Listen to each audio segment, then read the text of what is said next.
महिलरोपयम नामक एक दक्षिणी शहर के पास भगवान शिव का एक मंदिर था।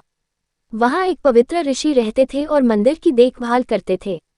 वे भिक्षा के लिए शहर में हर रोज जाते थे और भोजन के लिए शाम को वापस आते थे। वे अपनी आवश्यकता से अधिक एकत्र कर लेते थे और बाकी का बर्तन में डालकर गरीब मजदूरों में बांट देते थे, जो बदले में मंदिर की सफाई करते थे और उसे सजावट का काम किया करते थे। उसी आश्रम में एक चूहा भी अपने बिल में रहता था और हर रोज कटोरे में से कुछ न कुछ भोजन चुरा लेता था।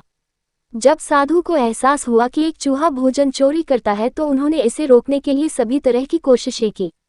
उन्होंने कटोरे को काफी ऊंचाई पर रखा ताकि चूहा वहां तक पहुंच न सके, और यहाँ तक कि एक छड़ी के साथ चूहे को मार भगाने की भी कोशिश की, लेकिन चूहा किसी भी तरह कटोरे तक पहुंचने का रास्ता ढूंढ लेता और कुछ भोजन चुरा लेता था।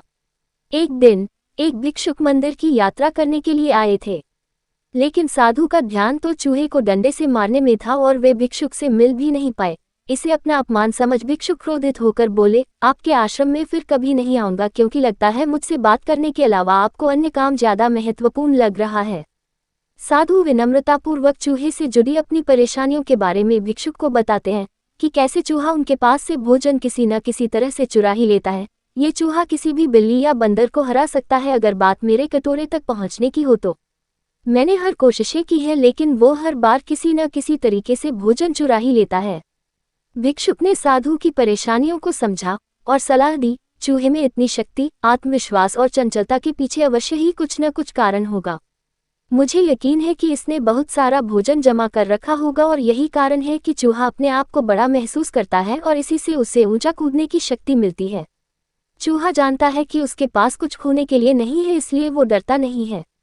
इस प्रकार साधु और भिक्षुक निष्कर्ष निकालते हैं कि अगर वे चूहे के बिल तक पहुंचने में सफल होते हैं तो वे चूहे के भोजन के भंडार तक पहुंचने में सक्षम हो जाएंगे। उन्होंने फैसला किया कि अगली सुबह वो चूहे का पीछा करेंगे और उसके बिल तक पहुंच जाएंगे। अगली सुबह वो चूहे का पीछा करते हैं और उसके बिल के प्रवेश द्वार तक पहुंच जाते हैं।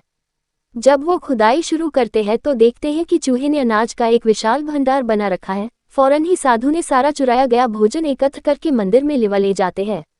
वापस आने पर अपना सारा अनाज गायब देख चूहा बहुत दुखी हुआ और उसे इस बात से गहरा झटका लगा और उसने सारा आत्मविश्वास खो दिया। अब चूहे के पास भोजन का भंडार नहीं था, फिर भी उसने फैसला किया कि वो फिर से रात को कटोरे से भोजन चुराएगा।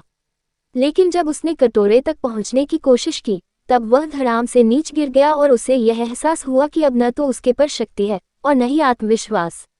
उसी समय साधु ने भी छड़ी से उस पर हमला किया।